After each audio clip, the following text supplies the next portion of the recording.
Comienzo saludando, muy buenos días. Bienvenidos a esta sesión de Derecho Laboral organizada por ONTIER y la Federación Asturiana de Empresarios y que tiene por objeto analizar los aspectos laborales tras el COVID-19 en este último periodo del estado de alarma y los meses posteriores de recuperación de la normalidad. Queremos compartir con vosotros los aspectos fundamentales, tanto de aquellos que están actualmente, que generan más dudas prácticas, como son todo lo relativo a los ERTES y su aplicación en la desescalada, como otras cuestiones de orden laboral esenciales para las empresas. Para analizar estas cuestiones, contamos con Javier Aurelio Rodríguez Pérez, que es socio responsable del Departamento de Derecho Laboral de ONTIER España, y con Sara Blanco Menéndez, abogada del Departamento Laboral de ONTIER. Como en otras ocasiones, y a lo largo de la exposición nos quieren trasladar sus dudas, les sugiero que las remitan por correo electrónico a la dirección igarcia@fade.es. Y así, en el supuesto de que no pudiéramos contestarlos a lo largo de la sesión, trataríamos de responderlas con posterioridad a la misma. Sin más dilaciones, creo que va a empezar Sara y le cedo la palabra entonces. Sara Blanco Menéndez, abogada del Departamento Laboral de ONTIER. Muchas gracias, Sara. Pues bueno, lo primero, buenos días, Ignacio, buenos días a todos los que estáis participando en este coloquio. Muchas gracias en primer lugar a FADE por invitarnos a compartir con ellos y con todos vosotros este tiempo en el que, como muy bien decía Ignacio, intentaremos poner un poco de luz a todas estas dudas que han surgido a través de la diversa normativa que se ha ido publicando en las últimas semanas con motivo del COVID. Sin más preámbulo, empiezo a exponeros la exposición que aquí tenemos y en el que nos haremos diversas preguntas. En primer lugar, hablaremos de los ERTES como medida de flexibilidad que ha introducido el Gobierno y aquellas cuestiones que han sido modificadas con motivo de esta crisis sanitaria. También os hablaremos del teletrabajo como sistema preferente impuesto por el Gobierno y que en cierta manera ya existía, así como de pues los retos que plantea de aquí en adelante, y intentaremos hacer una aproximación tanto a la materia de prevención de riesgos laborales como a aquellas cuestiones que plantea el futuro de las relaciones laborales. Al efecto de hablar de los ERTES, y aunque entiendo que el Real Decreto Real Decreto Ley 8/2020 ya es por todos sobradamente conocido, pero sí que tenemos que hacer una breve referencia al mismo, ya que es el punto de partida de la actual situación en la que nos encontramos. Por ello, os planteo esta diapositiva en la que se recogen pues, las novedades que introdujo este Real Decreto Ley 8/2020, que como sabéis, en lo que se refiere al ERTE de fuerza mayor, consistió en definir la causa de fuerza mayor derivada del COVID, que ya sabéis que se redujo a 3 supuestos básicamente, como eran pues la prohibición de realizar la actividad, de aquellas actividades que constaban en el anexo y que el Gobierno restringió, también el defecto de suministros, que derivaba la imposibilidad de la actividad y que venía también motivado por la situación en la que nos encontrábamos, el estado de alarma, y también aquellos supuestos en los que había un riesgo de contagio de la plantilla.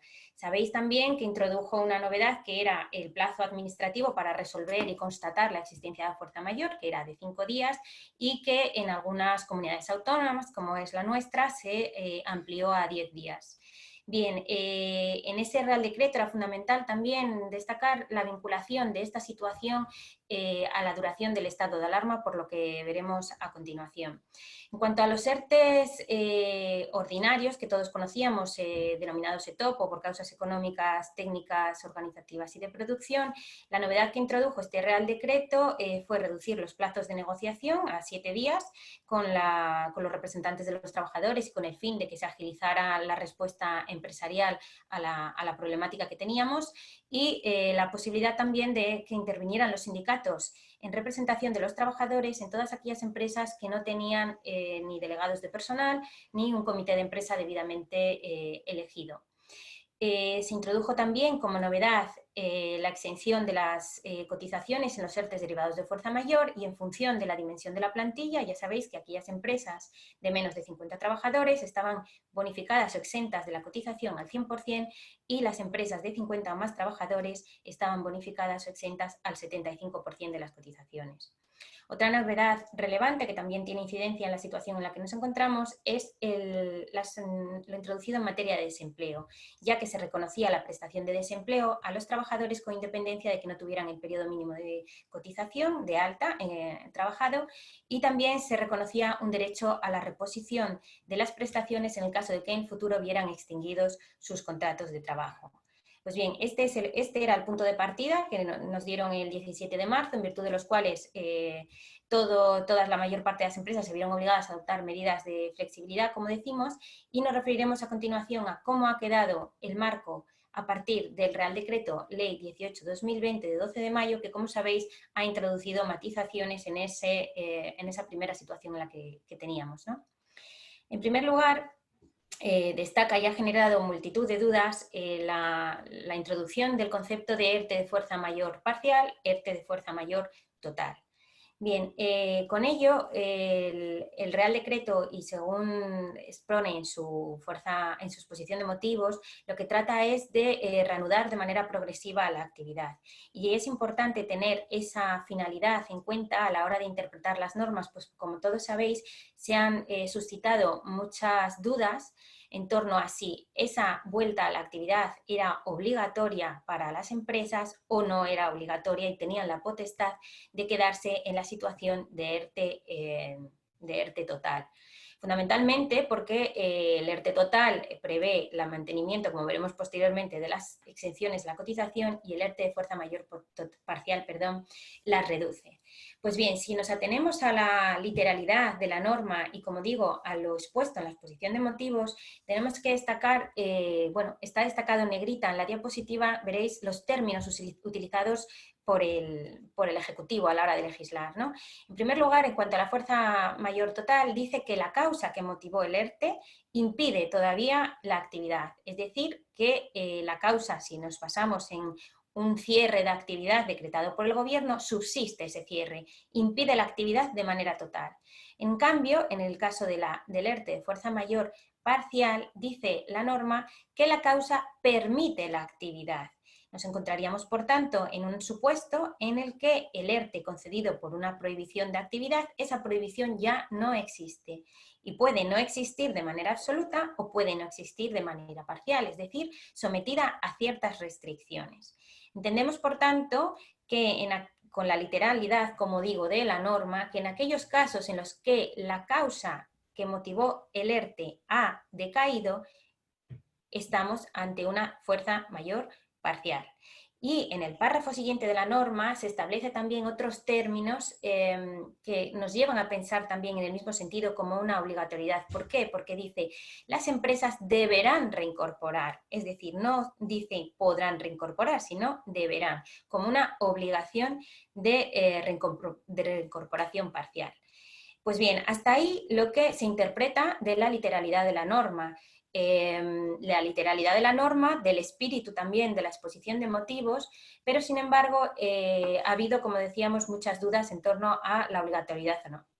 En este sentido, desde todos los ámbitos se ha venido solicitando que la Dirección General de Trabajo se pronunciara al respecto y aclarara estas cuestiones, como ha venido haciendo a lo largo de todo el periodo de alarma. Y lo cierto es que con fecha del 27 de mayo ha emitido uno de sus criterios técnicos en el que se le plantean varios supuestos, ¿no? Entonces, el supuesto que se le plantea en concreto es el de un negocio de hostelería en el que el autónomo dueño del negocio se vale para abrir el negocio y dar un primer servicio a sus clientes con las restricciones que actualmente hay, como sabéis, de capacidad, tanto en las terrazas como en el interior de los negocios. Bien, se pregunta, por tanto, si se entiende que tiene obligación de incorporar empleados, de considerarse en un ERTE parcial por el simple hecho de que pueda abrir, o si continúa en un ERTE total.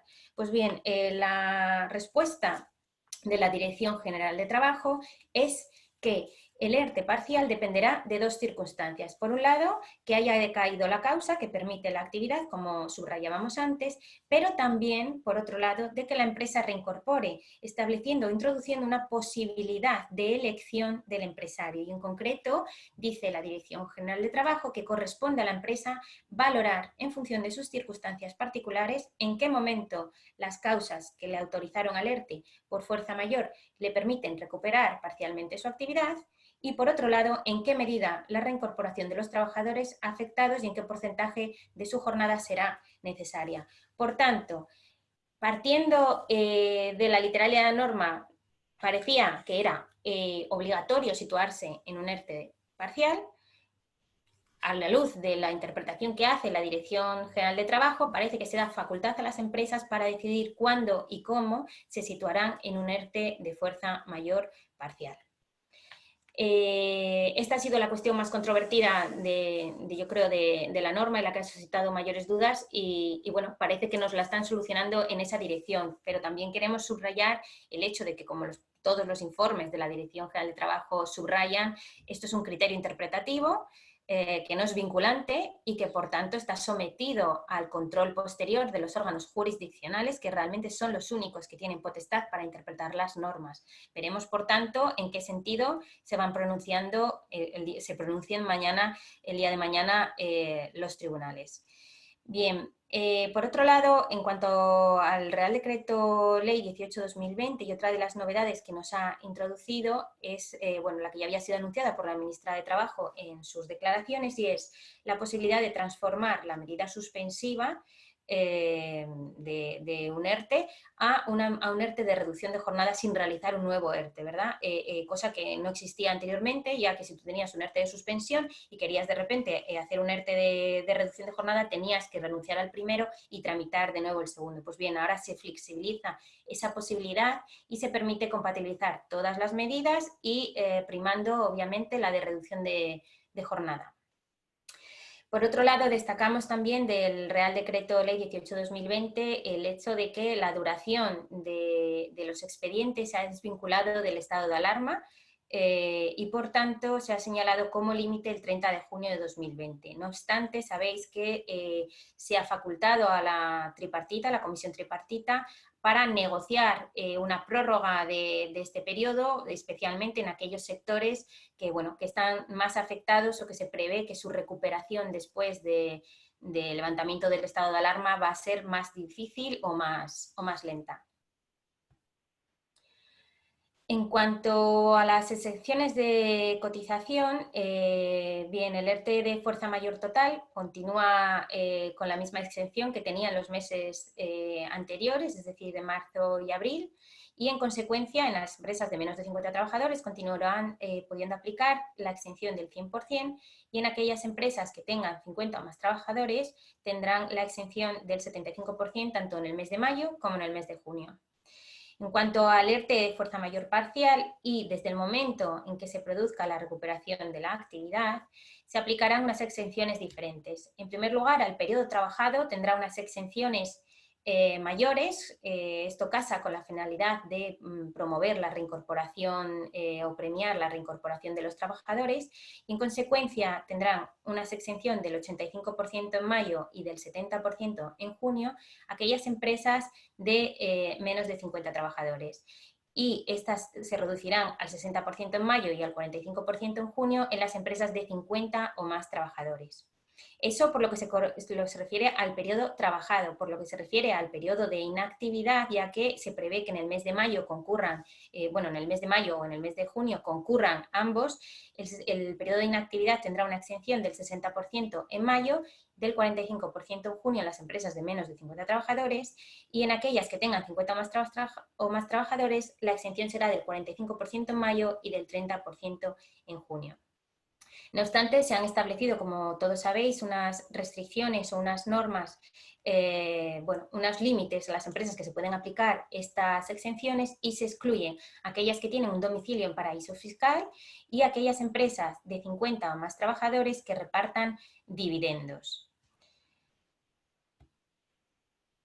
Bien, se define también por fin con mayor claridad la obligación de mantenimiento del empleo, que había sido ya fijada con inicio en el Real Decreto Ley 8/2020, y se establece, bueno, en primer lugar ya nos había sido aclarado que esta obligación de mantenimiento del empleo se refiere únicamente a los ERTEs de fuerza mayor, que afecta a los trabajadores a su vez afectados o sometidos al expediente, y que será de 6 meses a contar desde la reincorporación del personal. El hecho de que no se cumpla este mantenimiento del empleo conllevará la obligación empresarial de devolver todas las cotizaciones exoneradas, es decir, la de todos los trabajadores, con el recargo del 20% y con los intereses de demora que sean aplicables.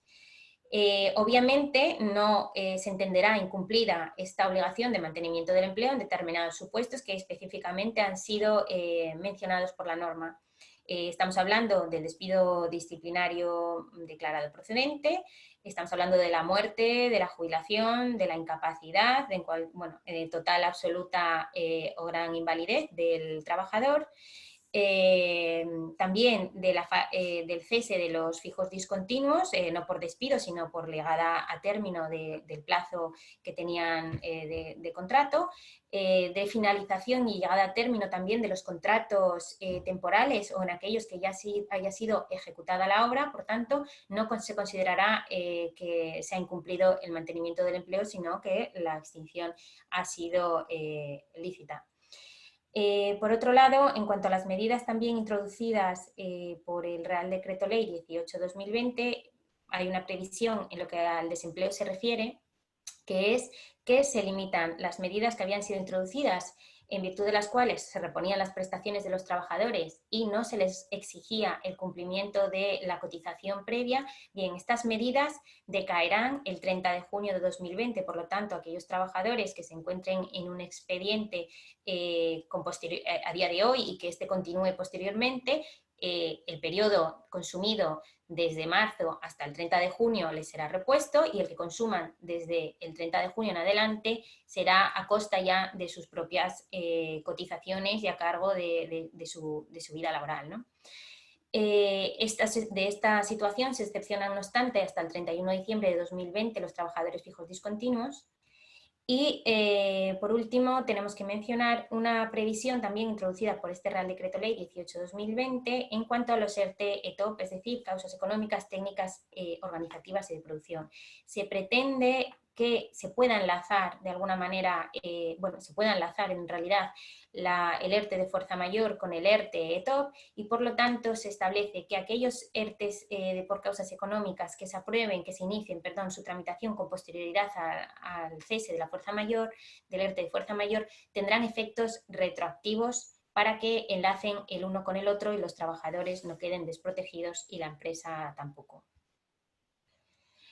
Bien, hablando ya un poco de otro tipo de medidas que también han sido muy importantes en estos meses, tenemos que referirnos al teletrabajo. Teletrabajo que ya existía, previsión que ya existía en nuestro ordenamiento jurídico, pero que en la mayoría de los casos exigía un acuerdo entre las partes, ya que el artículo 34.8 del Estatuto había sido modificado en el mes de marzo, preveía el derecho del trabajador a poder solicitar de su empresa una serie de medidas para adaptar su jornada laboral a su vida personal, entre ellas estaba el teletrabajo, pero en definitiva las partes debían llegar a un acuerdo, y en caso de no llegar a este acuerdo se sometía la cuestión a los tribunales. Bien, a partir de la declaración del estado de alarma, como todos sabéis, pues el teletrabajo se ha implantado, se ha comprobado que funciona de alguna manera, y con base también en la situación en la que nos encontramos, esta medida se ha prorrogado en el tiempo. Se pretende que todos aquellos trabajos que puedan ser realizados a distancia continúen siendo realizados a distancia, y con este fin se ha flexibilizado temporalmente pues la normativa de prevención de riesgos, ¿no? Y se considera suficiente el cumplimiento de la misma a día de hoy si el trabajador hace una autoevaluación de sus propios riesgos desde casa. Entendemos que esta prueba que ha pasado el teletrabajo, dará una nueva visión al artículo 34.8, ya que era difícil que un juzgado te reconociera el derecho a teletrabajar, A día de hoy se ha probado en muchos empleos, evidentemente no en todos, que es posible teletrabajar, aunque no sea a tiempo completo, pero sí una parte de tu jornada laboral, y entendemos que habrá una nueva interpretación de ese artículo. Será necesario desarrollar los pactos bueno, pues lógicos para llevar a efecto esto en términos adecuados, ya que bueno, pues la situación sanitaria obligó a poner el teletrabajo en marcha de un día para otro, pero lo cierto es que habrá que regular, las empresas tienen que pensar en regular tanto los tiempos que serán considerados de trabajo, los medios que serán dados al trabajador o costeados a medias entre trabajador y empresa para desarrollar el trabajo, las conexiones digitales, estamos hablando, los ordenadores, etcétera. También en este sentido habrá que tener en cuenta el derecho a la desconexión digital, que fue introducido, como sabéis, por el Real Decreto que reguló la protección de datos, perdón, por el reglamento que regula la protección de datos y que exige que la empresa, previa consulta a los representantes de los trabajadores, realice una política de desconexión digital en la que se prevea y se respete los descansos del trabajador. También es importante en este sentido tener en cuenta la intimidad del trabajador y sería interesante que esos pactos incidieran también en los controles que el empresario puede hacer durante el teletrabajo, tanto por las videocámaras, por las conexiones, por los documentos, etcétera. En último lugar, os hablo del plan, el que se ha llamado Plan Me Cuida, que también fue introducido por el Real Decreto Ley 8/2020 y en virtud del cual se flexibilizaron las medidas de conciliación laboral.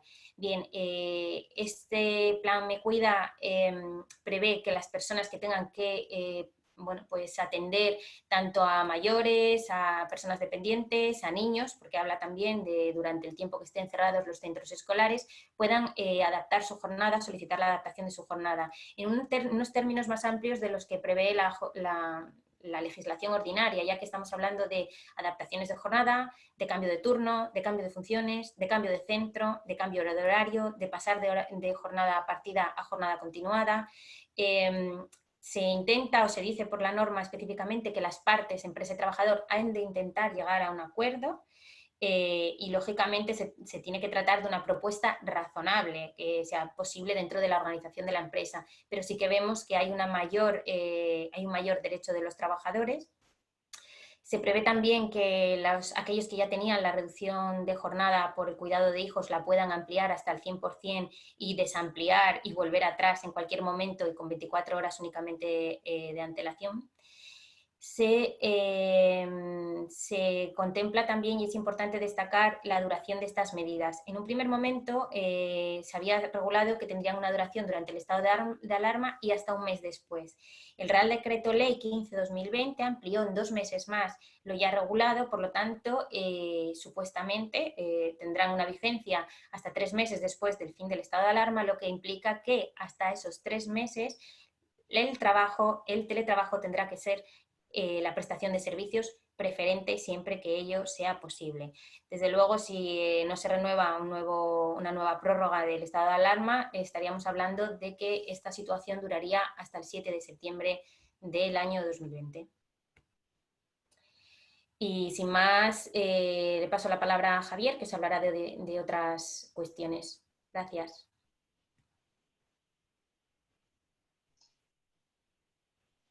Vale. Buenos días, Sara. Si puedes, así comparto yo. Ya dejé de compartir. Vale. Vale.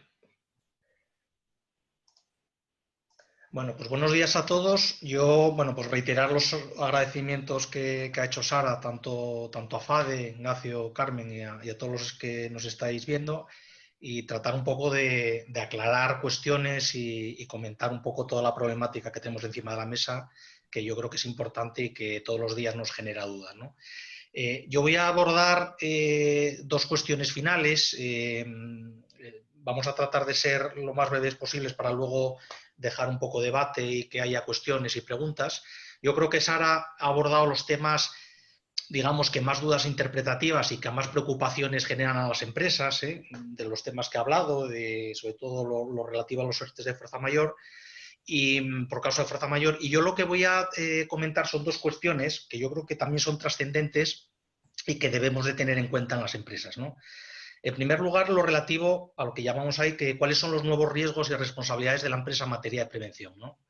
Yo creo que somos todos conscientes y lo estamos viviendo, que las empresas ahora tienen frente a sí un reto, un desafío importante, que es la gestión del día a día en materia de prevención, ¿no? Y enfrentándose, pues como ponemos ahí, a un nuevo riesgo que no conocíamos, que no conocemos del todo, la enfermedad a fecha de hoy, y que además es común para todas las empresas. Es decir, ninguna empresa se libra de esta situación, de la gestión de este riesgo.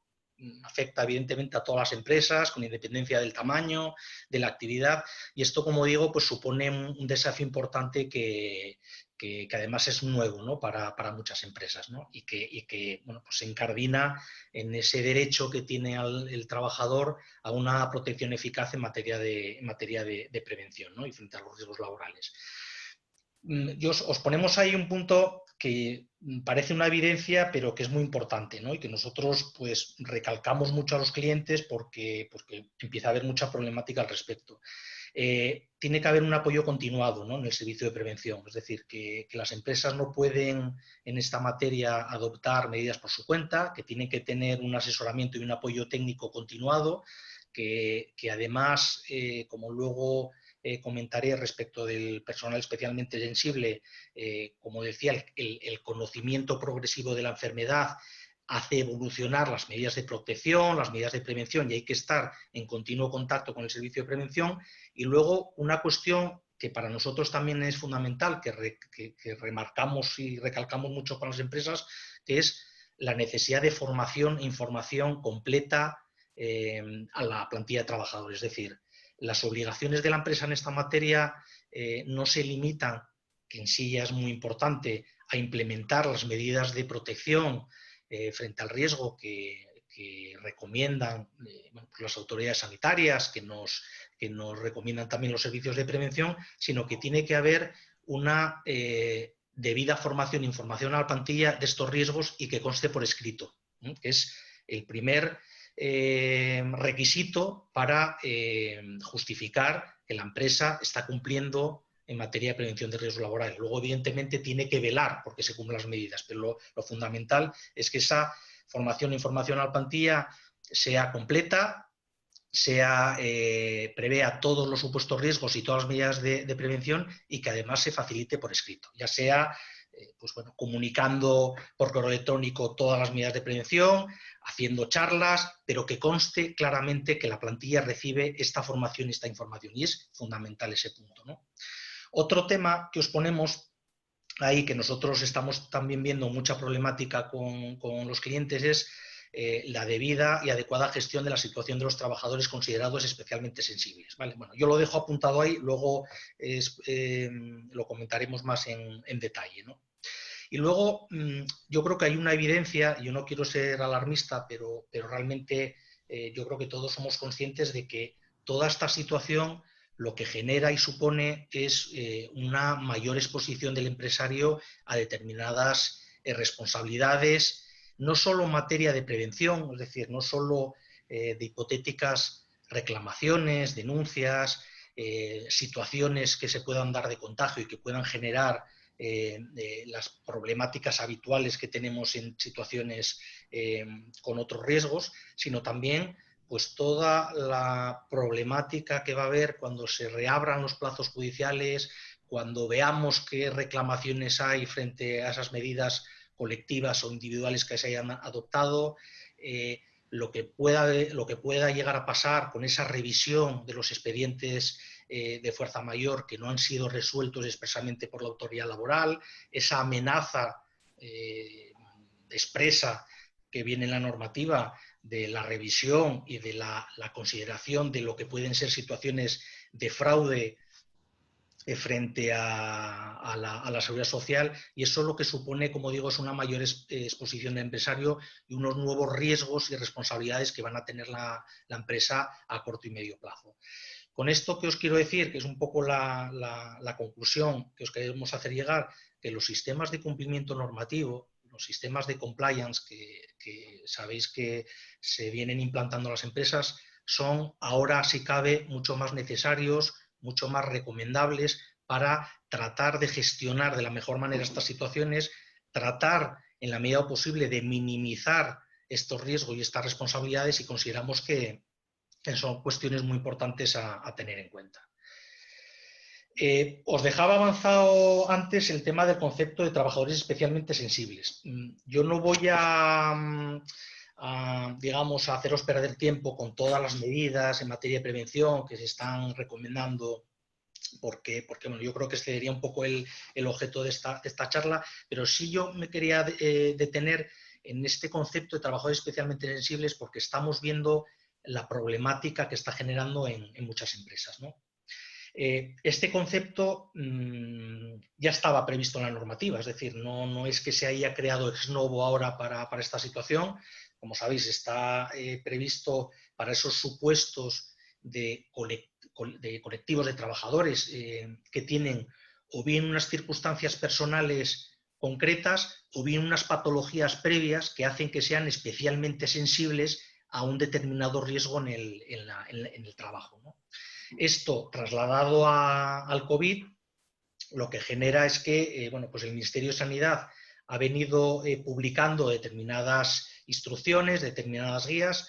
Yo os hago mención ahí la que creo que es la última, porque la verdad es que evoluciona tan rápido. Creo que es la última que ha salido la semana pasada, en la que se detallan los supuestos de colectivos de trabajadores que, ya sea por su especial circunstancia personal o por tener patologías previas, se consideran que están en una situación de especial riesgo frente al COVID. Como digo, es una relación de situaciones que va cambiando con el tiempo, según se va conociendo la enfermedad, pero que a fecha de hoy son las situaciones que objetivamente se consideran trabajadores especialmente sensibles. ¿Cómo gestionar estas situaciones? Lo primero es la información del riesgo, ¿no?, al conjunto de la plantilla. Es decir, lo que ya os decía anteriormente, que es esa necesidad y ese requisito fundamental de dar la debida información a la plantilla, y en concreto, y entre esa información que hay que dar a la plantilla, es cuáles son los supuestos de situaciones de riesgo, de situaciones especialmente sensibles frente a este riesgo, ¿no? Informarse a la plantilla con el objeto de que los trabajadores que estén en esa situación, que puede ser que algunos no se conozcan por los servicios médicos del servicio de prevención, que se pongan en contacto con los servicios médicos del servicio de prevención, y pues igual no hace falta hacer un reconocimiento médico específico, sea con los informes o en esa situación objetivada, se informa de esta situación, y es el servicio médico del servicio de prevención el que valora la situación, considera si está en una situación como las que hemos descrito anteriormente, y evalúa esa situación con el puesto de trabajo concreto que tiene el trabajador, las funciones, la ubicación, el lugar físico donde está el trabajador, y determina si es necesario reubicar a ese trabajador, cambiarle de puesto de trabajo para que evitar que tenga ese contacto estrecho con el resto de la plantilla y poder seguir trabajando, porque esa cuestión es muy importante. Estos trabajadores especialmente sensibles no significa que no puedan seguir trabajando en esta situación, sino que pueden seguir trabajando siempre y cuando no tengan ese contacto estrecho con el resto de la plantilla, para evitar esa exposición al riesgo. Si es posible la modificación del puesto de trabajo, pues ese trabajador puede seguir trabajando en estas determinadas circunstancias. Si no es posible la adaptación del puesto y no hay ninguna medida alternativa, es cuando el servicio médico tiene que emitir un informe para que el trabajador obtenga la baja del médico, y esto, bueno, como sabéis, es una situación asimilada a un accidente de trabajo a los efectos de acceso a las prestaciones por incapacidad temporal. Estas situaciones, como os digo, queríamos remarcarlo porque son situaciones que estamos viendo con los clientes, que son problemáticas y que hay que tener muchísimo cuidado y evitar este riesgo. Y luego yo quería acabar con dos cuestiones que la verdad es que luego cuando preparamos la presentación y lo vimos, igual es un poco osado, ¿no?, por nuestra parte, ¿no?, saber cómo van a ser las relaciones laborales en el futuro, y luego la siguiente diapositiva es cómo va a evolucionar o qué cambios legislativos a corto plazo, corto medio plazo podemos intuir, ¿no? Pero bueno, yo creo que es importante haceroslo llegar. Yo creo que es un poco cuestiones que nos hacen reflexionar, que en la medida de lo posible nos va a permitir pues la mejor gestión de las empresas, adaptarnos a los cambios que ya tenemos, ¿no?, y que van en cinco líneas, ¿no? Como decimos, hay 5 principales tendencias. Uno es la regulación del teletrabajo, ¿no? Yo creo que Sara ya os lo comentó. Es un tema que yo creo que, como decimos ahí, ha pasado de ser alternativa a una necesidad, ha pasado de ser esa opción, esa posibilidad, ese punto que tenían las empresas de futuro, de, bueno, pues a ver cómo vamos implantando el teletrabajo, y que muy poquito se iba implantando en las empresas. Yo creo que los últimos estudios del porcentaje de trabajadores en España que teletrabajaban habitualmente, creo que no llegaban ni al 4%, y que, como digo ahora, pues ha pasado a ser una necesidad, es decir, nos lo han impuesto a la fuerza. Aparte de considerarse un sistema de trabajo con carácter prioritario, resulta que se ha, digamos, definido como una situación de sistema de trabajo que pues minimiza el riesgo de contagio, ¿no? Evita que haya concentración de trabajadores en la empresa.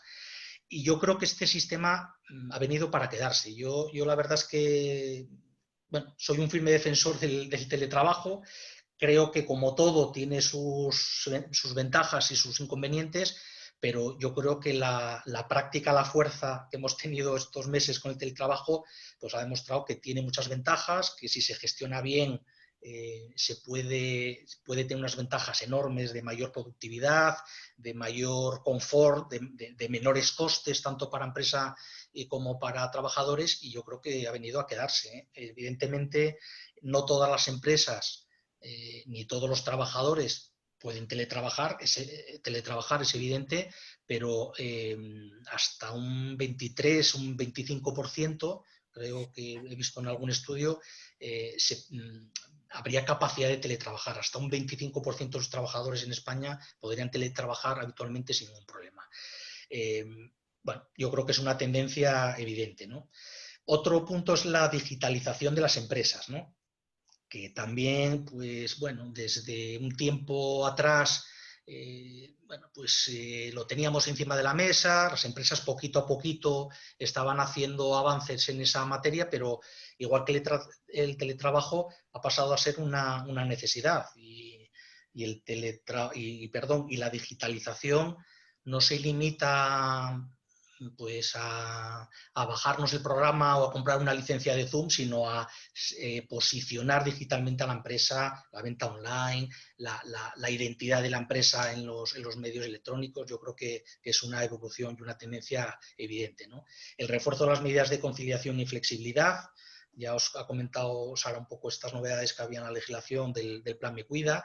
Es evidente que con el escenario que tenemos a corto y medio plazo, esas medidas de flexibilidad y de conciliación se imponen como absolutamente recomendables y casi imprescindibles para las empresas.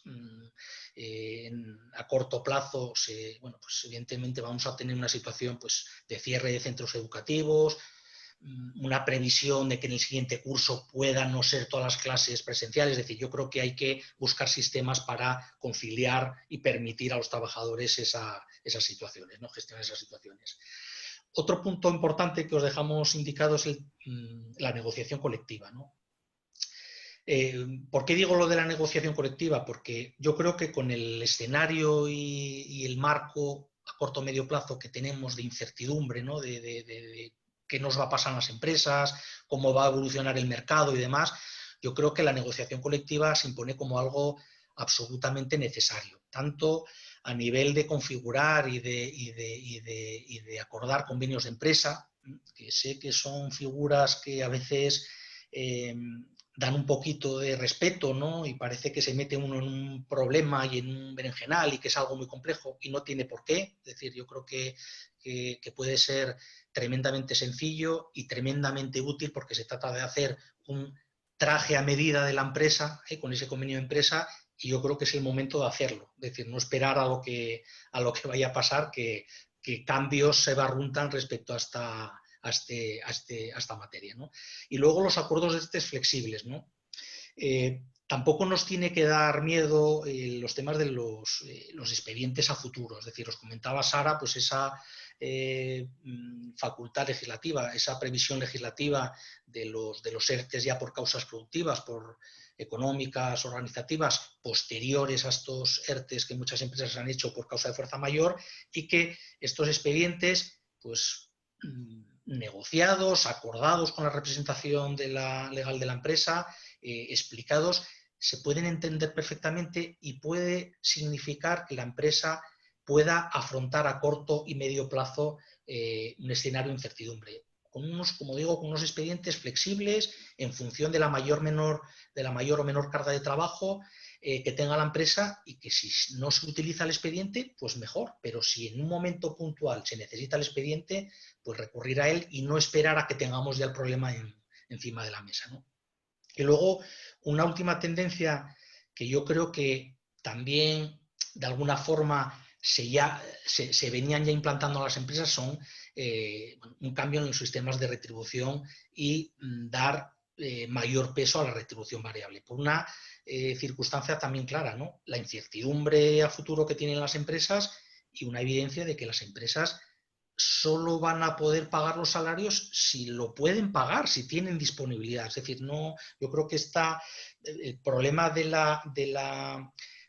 muchas empresas que tienen unos salarios fijos absolutamente desproporcionados en muchos casos, yo creo que evidentemente esos sistemas hay que cambiar a dar un mayor peso a la retribución variable vinculado a la evolución que pueda tener la empresa, incluso hasta, digamos, a circunstancias objetivas de EBITDA, de beneficios, de ventas, y que la empresa pueda pagar en función de la situación que tenga, ¿no? Y luego, yo me gustaría acabar con una última diapositiva, que también, como os decía, pues es un poco osado, ¿no? Pero bueno, un poco por dónde creemos que puede ir los cambios legislativos así a corto o medio plazo, ¿no? Que también, pues bueno, pues evidentemente pues muchas empresas preguntan, muchos clientes de, oye, pues yo ahora qué puedo hacer, cómo va a cambiar. Bueno, no lo sabemos, es decir, evidentemente no tenemos una bola de cristal para conocerlo, y mucho menos en la situación que tenemos ahora, que todos los días hay modificaciones, aclaraciones, interpretaciones, manifestaciones de los representantes políticos que interpretan luego las normas, dicen una cosa y luego la norma pues no se ajusta exactamente a lo que decía. Entonces, bueno, es complicado aventurar, ¿no? Pero yo creo que hay tres líneas claras que sí podemos creer que puede haber algún cambio legislativo al respecto.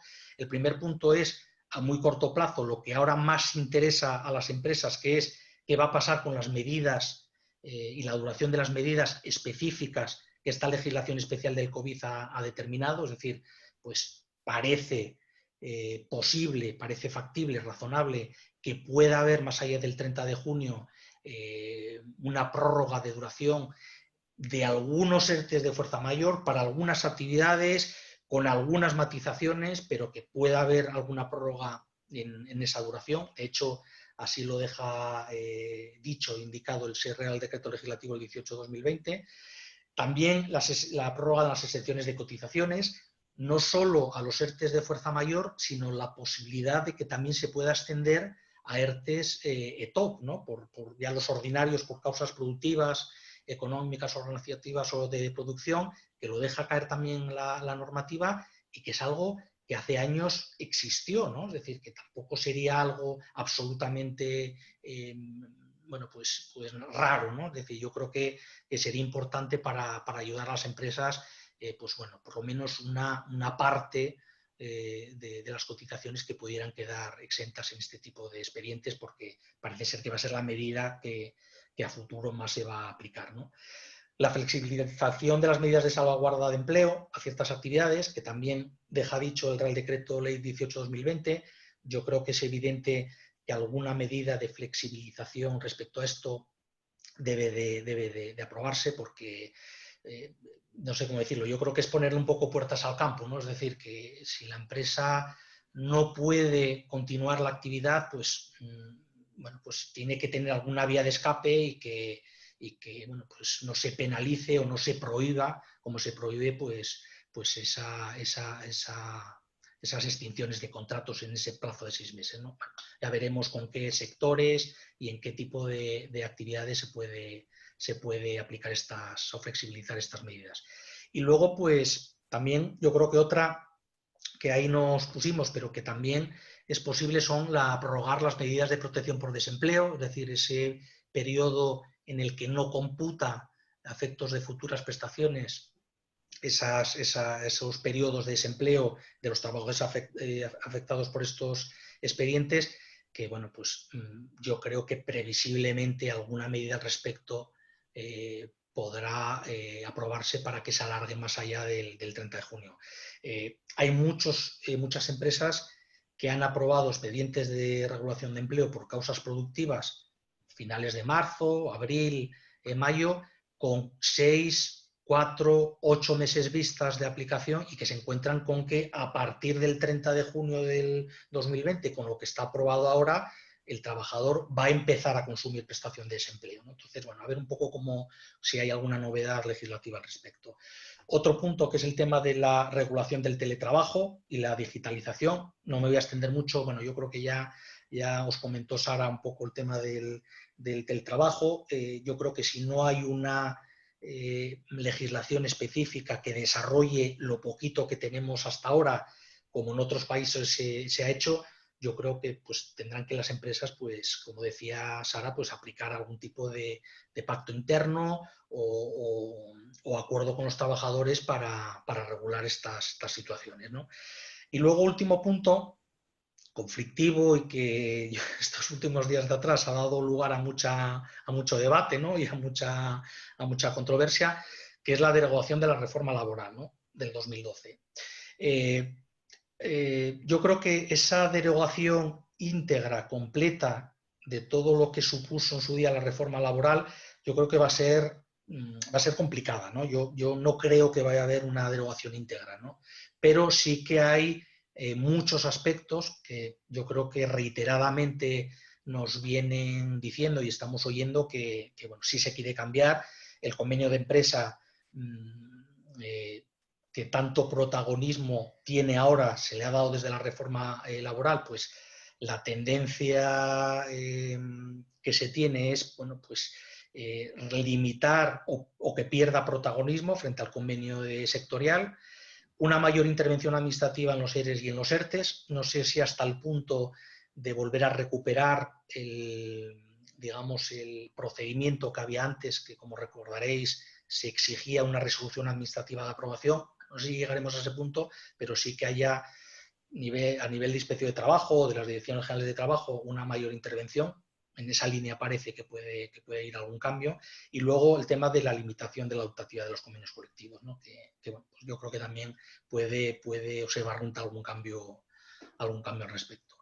Y bueno, pues eso era un poco lo que os queríamos exponer. Yo no sé si te parece, no sé si hay alguna pregunta o Ignacio, Sí. lo que tú consideres. Sí, por supuesto, Javier. Tenemos unas cuantas preguntas, muchas sobre ERTES. Voy a intentar a ver que no se repitan mucho, pero afectan algunas de las cuestiones y las ha comentado Sara, pero bueno, vamos a plantearlas y aquellas que se han contestado, pues de una forma más rápida las resolvemos, ¿vale? Por un lado, una pregunta que viene tanto por correo como en un chat, en el chat que nos plantea, es relativo a es sobre la obligación de mantener el personal íntegramente en situación de fuerza mayor durante los meses de mayo y junio, pese a la posibilidad de que se pueda abrir, como está permitido, la actividad del negocio concreto. Nos habla de un comercio minorista en el chat, nos habla de hostelería en la pregunta, ¿no? Y en ese punto la situación es altamente negativa, afecta a que no se puede vender ni hay negocio, y se puede mantener en ERTE los meses de mayo y junio, pese a que está permitida la actividad económica del negocio. Vale, no sé, bueno, si quieres Sara contesto yo. A ver, yo creo que ese tema lo había comentado ya Sara, efectivamente, pero bueno, es una muy buena pregunta, ¿no? Porque es una cuestión que yo creo que es la que más preocupa ahora mismo a muchos sectores, ¿no? A ver,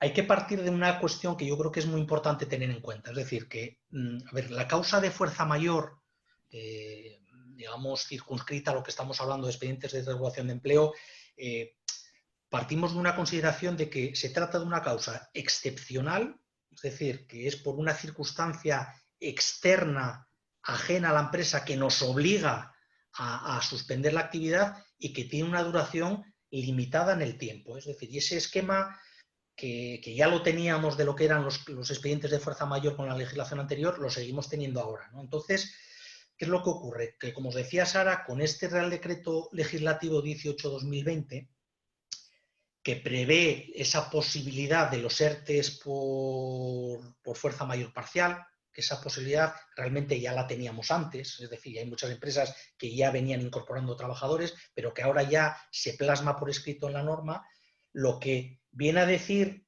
como decía Sara, que las empresas deberán proceder a reincorporar a las personas. Entonces, ¿qué es lo que nosotros interpretamos de esto? Que si hay una actividad que ahora se permite reanudar, ya sea total o parcialmente, debería de conllevar la necesidad y la obligación de la empresa de reiniciar esa actividad, ¿vale?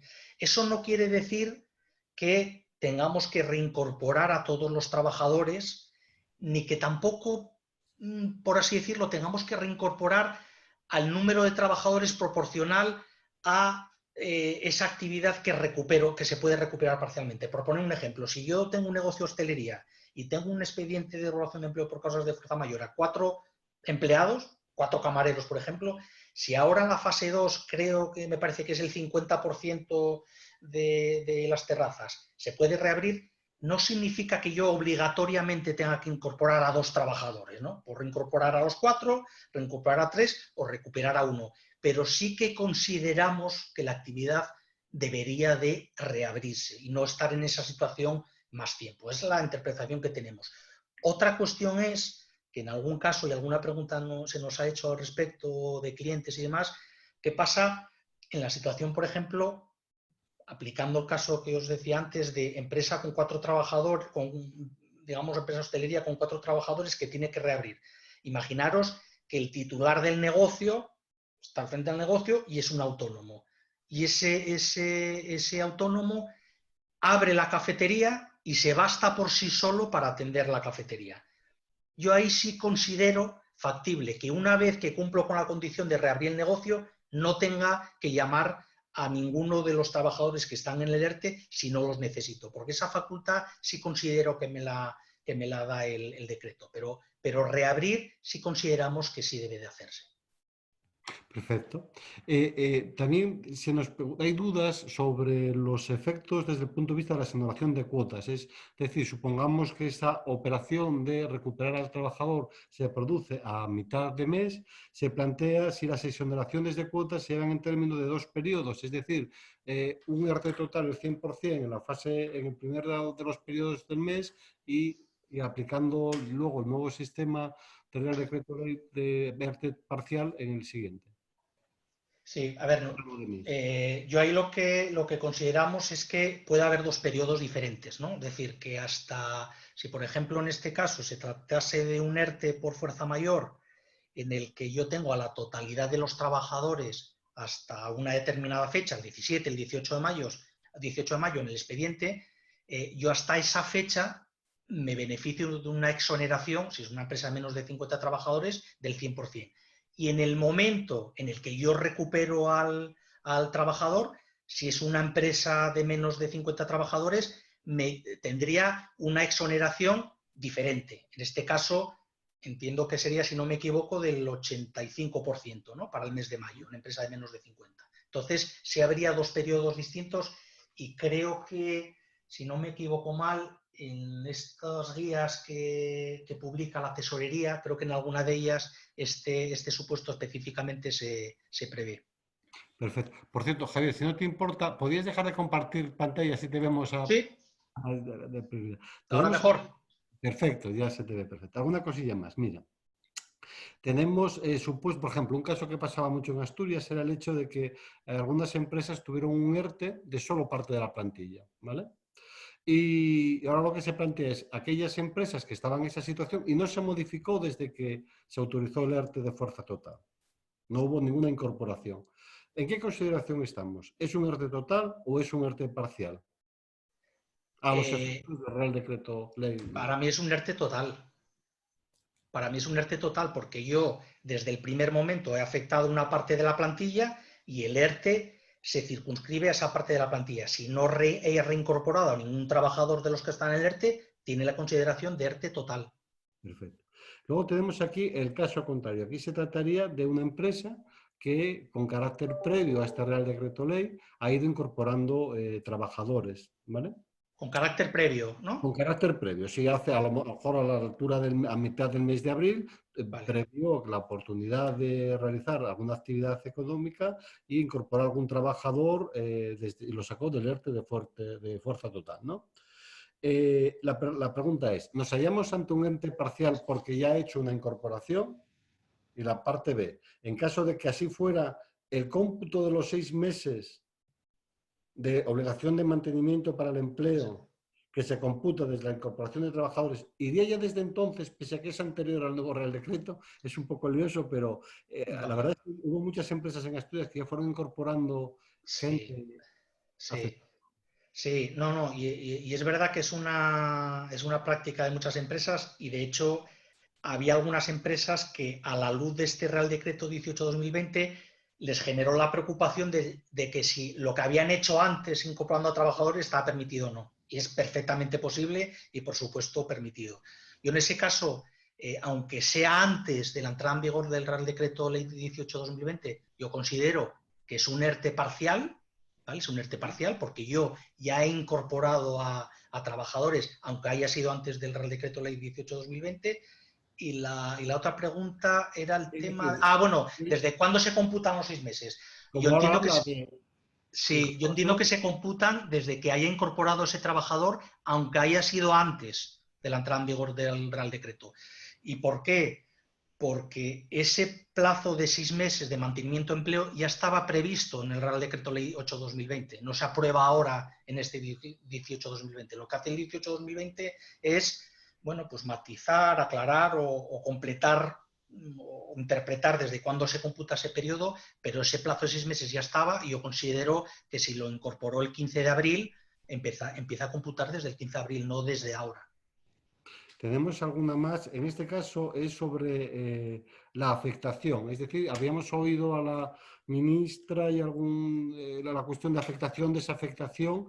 En la norma no aparece claro si que una persona que hemos sacado del ERTE de fuerza mayor para empezar a trabajar, visto el resultado, las circunstancias, consideramos que puede volver al ERTE. Es decir, ¿es posible esa afectación de nuevo al expediente de fuerza mayor de la persona que lo ha dejado? A ver, contesto yo si quieres. Contesta tú, sí, sí, sí, sí. Vale, sí, es perfectamente posible y de hecho se ha venido haciendo también y en los ERTEs ordinarios que estaban sometidos al Real Decreto de 2012 también se preveía el sacar de afectación al expediente y volver a afectar el expediente. De hecho, además es una de las cuestiones también que se preguntan de manera expresa a la Dirección General de Trabajo, que se contestan en ese criterio que os comentaba antes y se dice nuevamente que sí es posible. Sí que se matiza por la Dirección General de Trabajo y es cierto que será posible siempre que yo no haya presentado ya la renuncia total al expediente, que como sabéis, el Real Decreto 18-2020 estableció que en aquellos casos en los que las empresas renuncien de manera total al expediente, tienen que comunicarlo en el plazo de 15 días a la autoridad laboral. Lógicamente, si yo renuncio al expediente en el plazo de 15 días, lo comunico, al mes no puedo decir, me equivoqué, vuelvo a aplicar el expediente. Es decir, siempre tiene que estar subsistiendo el expediente de regulación de empleo, ¿vale? Tiene que haber un expediente parcial. Correcto, perfecto, muy claro. ¿Tenemos alguna pregunta más en temas de mantenimiento de empleo? Este es en relación con el reparto de dividendos, ¿vale? Y nos comenta quien pregunta que aparece en el Real Decreto bastante claro, o en su opinión, de que debe referirse al reparto de dividendos que, siendo dividendos del 2020, se efectúa un reparto en el 2021, pero que ha surgido alguna posición que considera que estamos hablando, o deberíamos hablar, de dividendos del 2019 a repartir en 2020. ¿Tenéis vosotros alguna duda al respecto o consideráis que es un tema claro? A ver, sí que es una cuestión que ya habíamos escuchado con anterioridad y que se ha suscitado, pero yo creo que es una de las que menos dudas plantea, teniendo en cuenta la literalidad de la norma, porque habla expresamente de dividendos correspondientes al ejercicio en el que se aplica el expediente. Correspondientes al ejercicio del expediente son los de 2020, claramente. Yo creo que es una de las cuestiones que, bueno, que todo es interpretable, pero que yo creo que, vamos, que el 2020. Aquí Sí, no tiene margen. sí. Correcto. Tenemos también, en este caso, es una empresa de transporte de pasajeros, que tiene actividad con escolares, y se refiere a la extinción de los contratos de los trabajadores que tiene contratados. Están en ERTE, pero que digamos que el objeto de los mismos es por temporada escolar. El ERTE persiste porque tiene otras actividades y se plantea la extinción de esos contratos de esos trabajadores que tienen una causalidad en la temporada escolar y, bueno, cómo tienen que darles de baja, si sería un fin de contrato, es un poquito, si computo o no, si puede o no puede, esa es la gran duda que tiene. Vale, a ver, en ese caso, estos trabajadores que están contratados por una temporada escolar, lo lógico es que tuvieran un contrato fijo discontinuo y ese contrato está vinculado a la duración efectivamente del periodo lectivo, con lo cual, llegado el término del contrato, porque ya estaba prefijado, pueden darles de baja. Es decir, es una de las cuestiones que están exentas del mantenimiento del empleo, es una de las cuestiones también que están al margen de la obligación de continuar en el ERTE y deberían de darles de baja por, ya digo, por fin del contrato, por llegado el término de su contrato que ya estaba prefijado de antemano. Esto, lógicamente, si el contrato está bien hecho, quiero decir, porque los contratos temporales, bueno, si no están bien hechos, si no están ajustados a la causa, ya sabéis que son indefinidos y entonces ya no habría esa causa para darles de baja, pero si el contrato está bien hecho, pueden darles de baja en el momento en el que termine el periodo lectivo, a finales de junio. Perfecto. Luego tenemos, a ver, a través del chat un montón de preguntas, a ver si se entremezclan un poco. Vamos a seguir un poco con las de ERTES y luego cambio un poco de perspectiva, ¿no? Aquí hay una pregunta muy genérica que se refiere a una sociedad que ha estado en un ERTE total y que ha salido de él totalmente, tenemos que ha renunciado a él o lo ha cesado, y ahora se da cuenta que tiene problemas de cargas de trabajo. Y pregunta que a qué cabe cogerse. Entiendo que, bueno, una ETOP o, bueno, pero a ver qué idea le podéis dar un poquito, ¿verdad? Sí, bueno. O otra vez a fuerza mayor, eventualmente. No sé, a ver. Sí, bueno, poder solicitar otro de fuerza mayor, en realidad hasta el 30 de junio podría solicitarlo, pero claro, al haber hecho ya una renuncia tiene que iniciar otra vez desde cero, ¿no? Que bueno, es verdad que por otro lado estoy pensando que tiene, bueno, no habría problema a lo mejor por los efectos, porque ya sabéis que el ERTE de fuerza mayor, bueno, se pueden retrotraer los efectos. Se puede hacer. Otra cosa es que en las fechas en las que nos encontramos se llega a compensar o no, ¿no? Porque si tenemos claro que eso va a acabar el 30 de junio y esa situación se va a extender, a lo mejor es más conveniente iniciar ya una negociación con los trabajadores de un ETOP. Correcto. Tenemos aquí algo más. Bueno, nos preguntan acerca de la instrucción de la Dirección General de Trabajo. Lo que haremos será, lo vamos a colocar en la página web de FADE, gracias a Untier, porque de ayer nos la dieron, que es muy reciente, entonces, bueno, lo vamos a difundir lo antes posible. De todas formas, bueno, luego indico el número en el propio chat. Además, yo creo que en la instrucción se resuelven. Hay alguna cuestión muy similar a la que nos preguntan aquí, aunque tampoco la aclara mucho la instrucción, ¿no? Pero bueno, sí que hay que tenerla en cuenta, sí. Efectivamente. Vamos a ver qué más podemos encontrar. A ver, ¿existe la posibilidad de hacer extensiva los ERTES ETOP, la desafectación parcial a nivel de trabajador, es decir, primando las reducciones de jornada? Sí, sí, sí. No hay duda ninguna, vamos, siempre Sí, se... sí, sí. O preguntan otra vez sobre la afectación. Una pregunta en mi empresa, desde el primer día hemos aplicado un ERTE para todos los trabajadores, reduciendo la jornada a todos el 50%. ¿Es una situación de fuerza mayor? Yo creo que quizás que era de fuerza mayor y creo que a lo mejor quiere preguntar si es de fuerza mayor total. Es decir, a pesar de que es de reducción de jornada al 50%, ¿desde cuándo contaría el plazo de 6 meses si ningún trabajador ha dejado de trabajar, solo ha reducido su jornada? Pues en ese caso empezaría a contar desde que recuperen la jornada que tienen pactada por su contrato de trabajo. Sí, sí, estoy claro.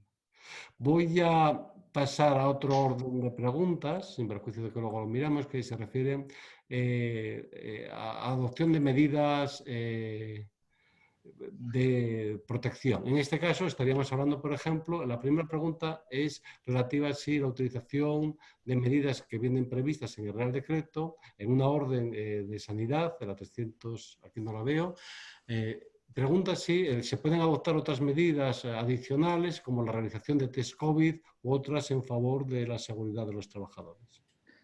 Sí, yo creo que en las órdenes que se han venido publicando, una de ellas yo creo que fue a raíz de la apertura de estas fases de desconfinamiento, hay unas medidas obligatorias que hay que tener en cuenta en los establecimientos y en los centros de trabajo, y luego, además de esas, las empresas sí pueden imponer otras medidas obligatorias, como es el tomar la temperatura a la entrada de la empresa, o pedir y exigir que se hagan los test, porque se considera que se incardinan dentro del deber del empresario de protección de los trabajadores frente a los riesgos laborales, ¿no? Entonces, creo que había habido alguna consulta al respecto, tendría que buscar la instrucción, pero yo lo veo perfectamente posible, sí, sí, porque está dentro de esa necesidad y de ese cumplimiento de la empresa del deber de protección frente a los trabajadores. Entonces, sí se puede. Sí. Nos pregunta también otro espectador si las bajas por riesgo de coronavirus de personal especialmente sensible, ¿hasta cuándo están previstas? ¿Es posible que todo el año por riesgo de contagio? Sí, sí, porque no tienen límite temporal. Perfecto. Seguimos. Estoy intentando asociar las que van entrando las preguntas. Bueno, volvemos a los ERTES ya para no dejar ninguna sin contestar. Iniciado un ERTE de suspensión total de jornada, la recuperación de trabajadores a tiempo parcial ha de hacerse dentro de los límites 10-70% o puedo recuperarlos en cualquier porcentaje, incluso inferior. A ver, puedes recuperar a los trabajadores a reducción de jornada, pero siempre dentro del límite máximo que está fijado en la norma, que es el 70%. Sí, sí. Es que esos son los porcentajes que estipula la normativa. De hecho, la normativa ahora específica de los expedientes de regulación de empleo no deroga lo que ya está en vigor, ¿no?, al respecto de los procedimientos, y sí que hay un porcentaje mínimo del 10 y un máximo del 70 de reducción, sí. Vale. Tenemos en el ámbito de la formación, dice, en el caso de que solo una parte de los trabajadores estén en el ERTE por fuerza mayor, porque se consideró que la prohibición de la actividad que realiza la empresa de formación no permitía, por temas de mantenimiento y gestión, que todo el personal fuera al ERTE de fuerza mayor, cuando desaparezca esa prohibición, entendemos, en este caso de formación, desaparece esa prohibición de formación, entendemos que aunque desaparezca la prohibición de actividad, no se iniciará hasta que los clientes reactiven sus formaciones. Bueno, bien, se plantea, yo entiendo que la pregunta de cuándo debe considerarse que debe reiniciar, en teoría o potencialmente, la actividad, tanto si es por el levantamiento de la prohibición de realizar formación o, por el contrario, cuando los alumnos, los clientes, entre comillas, en este caso, puedan acceder a recibir la misma. Quizá por determinadas limitaciones o porque tengan que volver a activar las matriculaciones, quizá porque los programas se hayan pospuesto. Bien, la actividad debería de recuperarla al momento en que se permita volver a realizar esa actividad formativa, que era el objeto de la empresa. Ello no implica que tenga que recuperar a todos los trabajadores, podría recuperar a uno que tendría que dedicarse a bueno, pues difundir ese reinicio de la actividad por parte a los alumnos para que vayan poco a poco recuperando los cursos. pero ese sería el momento, cuando se permite la actividad. A la gente le sigue preocupando mucho este deslinde de no tengo actividad, tengo que estar en fuerza de arte mayor parcial, no el Claro. deslinde. En el caso de un autónomo, quiero decir, hay un poco de salida por lo que veo en vuestra exposición de, bueno, reanudo actividad, no incorporo trabajadores en la medida que me basta para la realización de la misma, pero vuestro planteamiento entiendo que es de gran dificultad de no abrir nada hasta el 30 de junio cuando la actividad se puede realizar. Claro, es que al final tenemos que ir al origen del motivo que nos lleva al ERTE, ¿no? Y el origen del motivo es una causa de fuerza mayor que en teoría ya ha cesado. Otra cosa es que efectivamente también vinculado a toda esta crisis sanitaria, pues yo tenga menos clientes, menos demanda de mi prestación de servicios, pero eso ya es lo que tradicionalmente se ha considerado una causa productiva, que en este caso, bueno, pues está lógicamente también relacionada con la crisis sanitaria, pero ya es otro motivo el que nos lleva a esa situación. Entonces, esas empresas que prevén que no van a recuperar la actividad a partir del 30 de junio, que pues serán muchísimas, tienen que ir pensando en adoptar otro tipo de medidas, un ERTE, por causas productivas y bueno, y si lo hacen, como decía Javier, pues a largo plazo, mejor, porque se sentarán una vez a negociar en vez de muchas y, oye, si la actividad se recupera antes, no hay ningún problema. Desafectan a los trabajadores y ya está. Pero tener esa baza un poco cubierta para poder ir adaptándose a la demanda de prestación de sus servicios. Es que es lo que dice Sara, totalmente de acuerdo. Es que, vamos a ver, yo creo que lo que nos ha pasado con toda esta normativa y lo que ha ido saliendo, y desde luego no ha ayudado a nada a veces estos criterios de interpretación, es que se han confundido mucho las causas de fuerza mayor con las causas productivas. Es decir, esto que era algo bastante claro hasta que tuvimos toda esta situación, se ha mezclado mucho. Entonces, lo que os comenta Sara, es decir, es que una cosa es que yo no puedo abrir el negocio porque tengo una prohibición de hacerlo, y es una causa de fuerza mayor muy claro, pero en el momento en que a mí la legislación y las medidas de desconfinamiento me permiten abrir, aunque sea una parte, yo creo que debemos de abrir. Es decir, no podemos recomendar mantente cerrado. Y si tú consideras que abriendo vas a perder dinero o es una situación que no es buena, ya es otra causa, ya es una causa productiva, pero no ampararnos en esa causa de fuerza mayor. Como este criterio último y el Real Decreto Ley 18/2020 sí que dejan cierto margen de maniobra a las empresas, sí que, oye, pues abre, y si el autónomo, el titular del negocio se basta por sí solo, porque la terraza que tiene es pequeña, porque pues yo creo que no va a haber ningún problema y no hace falta reincorporar a los trabajadores, pero mantener cerrado hasta el 30 de junio a nosotros nos da respeto eso, ¿eh? Puede haber problemas con eso. En todo caso, analizar caso por caso, deduzco, Sí, ¿no? sí. Otra pregunta que tenemos. En el caso de una empresa con 2 trabajadores en ERTE, ¿bien? Uno de ellos lo desafectamos el 10 de mayo. El último, o el segundo, en 20 de mayo, ¿vale? Entendemos que la exoneración solo se aplica sobre el último desafectado, mientras el primero no tendría exoneración alguna. Son ya preguntas de examen.